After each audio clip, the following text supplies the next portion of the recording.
오늘은 간음하지 말라라는 말씀 제목을 가지고 함께 하나님의 은혜를 나누어 보도록 하겠습니다. 예수님의 제자로 부름받은 그리스도인들은 세상의 소금과 빛으로 부름을 받았습니다. 소금과 빛의 역할을 감당해 나가는 것이 제자로서의 삶을 사는 것인데, 이것은 하나님의 말씀에 순종하는 삶을 사는 것을 말합니다. 예수님 당시의 바리새인들은 누구보다도 하나님의 말씀을 잘 지키는 것처럼 보였습니다. 그런데 예수님은 지금 그들이 그렇지 않고 외적으로는 하나님의 말씀을 잘 지키는 것처럼 보였지만 말씀을 잘 지키는 것이 아니라 오히려 하나님의 말씀을 폐하는 자들이라 말하고 있습니다. 그들이 문자적으로는 하나님의 말씀에 충실하고 순종하는 것처럼 보였지만 그 말씀에 담겨있는 사랑의 정신은 망각했기 때문입니다. 그래서 하나님의 의도와는 전혀 다른 방향으로 계명을 지켰습니다. 오늘은 그것의 두 번째 예입니다. 하나님께서 7번째 계명으로 간음하지 말라라는 명령을 주신 것은 가정을 지키기 위해서입니다. 혼인의 신성한 언약을 사람들이 깨지 못하게 하기 위해서 이 계명을 주셨습니다. 간음이 부부 사이에 맺은 결혼 언약을 파괴하게 만들고 그로 인해서 가정을 깨어지게 만들기 때문입니다. 그래서 하나님께서 간음을 금하신 것입니다. 그런데 바리새인들은 이 계명을 주신 하나님의 의도를 깨닫지 못하고 간음을 실제적인 행위만을 금지하는 것에 국한시켜 해석했습니다. 그런데 예수님은 결혼 언약을 파기할 수 있는 모든 행위에 대해 간음을 적용하셨습니다. 세상은 철저하게 결과 중심입니다. 실제적으로 이루어진 행동만 범죄로 인정합니다. 그러나 하나님은 범죄의 동기까지 보시는 분입니다. 이미 마음에 결심한 것도 범죄라는 것입니다. 마음에 품고 있는 것이 세상적으로 보면 죄가 아니어도 하나님 보시기에 죄라는 것입니다. 다른 사람을 미워하는 것이 세상적으로 보게 되면 죄가 아니어도 하나님 앞에서는 죄라는 것입니다. 예수님은 여인을 보고 음욕을 품는 자도 이미 간음한 것이라 말하고 있습니다. 마음의 음욕을 품는 것에서 간음이 시작되기 때문입니다. 29절에 두 개의 경고문이 나옵니다. 만일 내 오른눈이 너를 실족하게 하거든 빼어내어 버리라. 내 백체 중 하나가 없어지고 온 몸이 지옥에 던져지지 않는 것이 유익하며. 30절 말씀, 또한 만일 내 오른눈이 너를 실족하게 하거든 찍어내 버리라.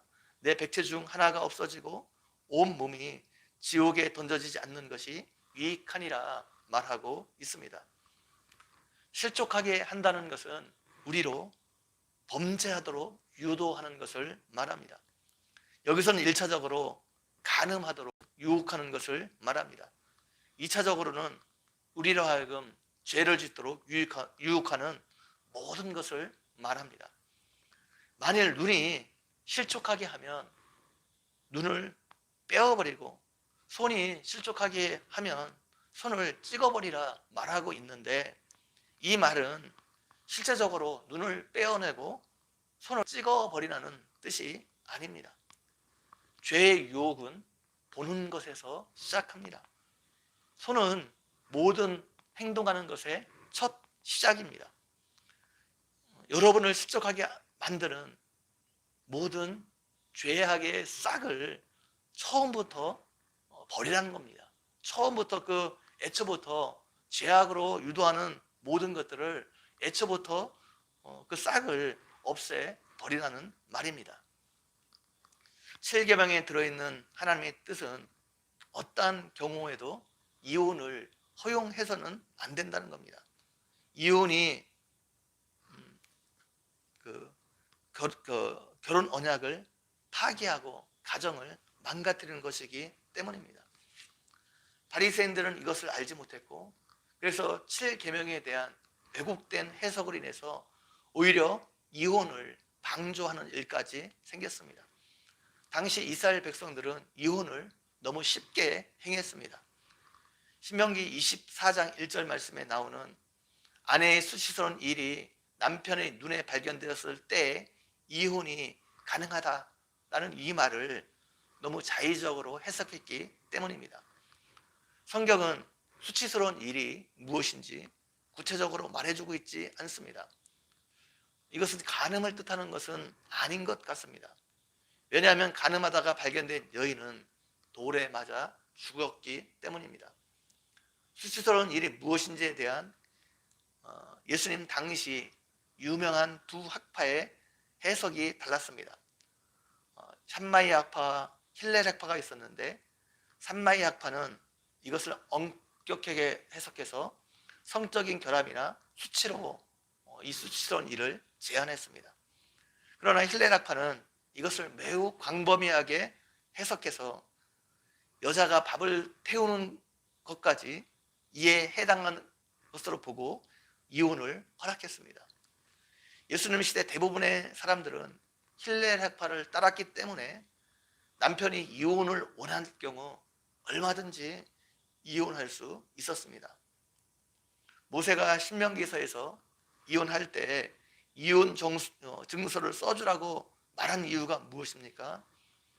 여자는 남편이 이혼 증서를 써주어야만 재혼이 가능했기 때문입니다.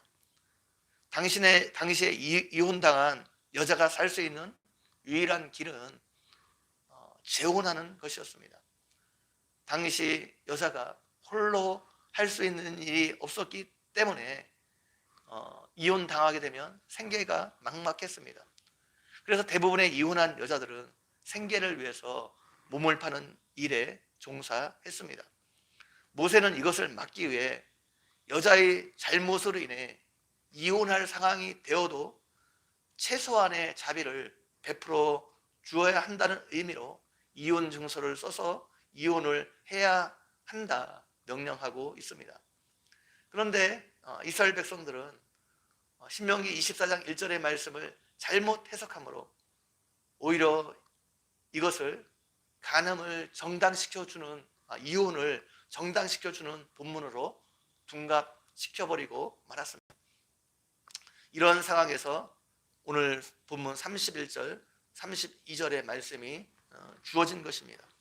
누구든지 아내를 버리려거든 이혼 증서를 줄 것이라 하였으나 나는 너희에게 이르노니 누구든지 음행한 이유 없이 아내를 버리면 이는 그로 간음하게 하며 또 누구든지 버림받은 여자에게 장가드는 자도 간음하는 것이라 말씀하고 있습니다.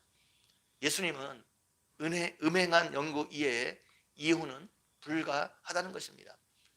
이혼하면 자신의 아내를 간음하게 만드는 것이고 자신의 아내에게 장가드는 남자도 간음하게 만드는 것이란 말씀입니다. 바리새인들과 서기관들은 이렇게 잘못된 성경 해석을 행함으로 오히려 사람들로 하여금 간음죄를 더 짓게 만들었습니다. 율법을 지키는 것이 아니라 오히려 율법을 폐하는 결과를 가져오게 된 것입니다. 하나님은 가정을 매우 중요하게 생각하십니다. 하나님께서 세우신 가정을 깨는 죄를 매우 엄격하게 다루십니다.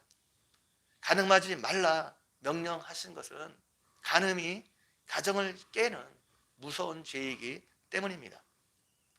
오늘날 사람들은 너무 쉽게 이혼을 합니다. 가정을 무너뜨리는 간음을 너무 쉽게 행하고 그 간음마저 처벌하는 조항을, 법적인 조항을 없애버렸습니다. 서로 마음만 맞으면 너무 쉽게 잠자리를 같이 합니다. 그러나 하나님은 혼인 이외에 어떠한 다른 성적인 관계를 허용하지 않고 있습니다. 세상적인 법이 간음을 없앴다고 해서 간음죄가 없어지는 것이 아닙니다. 하나님은 여전히 그것을 큰 죄로 여기시고 어기는 사람에게 무서운 심판을 예고하고 있습니다. 이것을 기억하고 어떻게 해서든지 하나님이 허락하신 가정을 아름답게 세워가는 그 일에 최선을 다하는 여러분 모두가 되기를 주님의 이름으로 간절히 축원드립니다. 같이 한번 기도드리겠습니다. 하나님 아버지, 오늘도 말씀을 통해서 우리에게 은혜 베풀어 주신 것 너무나 감사합니다. 하나님께서는 가정을 소중하게 여기고 가정을 깨는 일을 매우 엄격하게 다루십니다. 그래서 하나님께서 간음하지 말라 우리에게 명령 주셨는데 간음이 이 가정을 깨는 일이기 때문에 그렇습니다. 하나님, 우리는 하나님께 허락하신 이 가정을 소중하게 여기고 가정을 아름답게 세워가는 일에 최선을 다하는 우리의 삶이 되어질 수 있도록, 그래서 가정을 통해서 우리가 천국의 기쁨을 맛보는 우리 모두가 되어줄 수 있도록 함께 해주시기를 원합니다. 감사합니다. 예수님의 이름으로 기도 올리옵나이다. 아멘.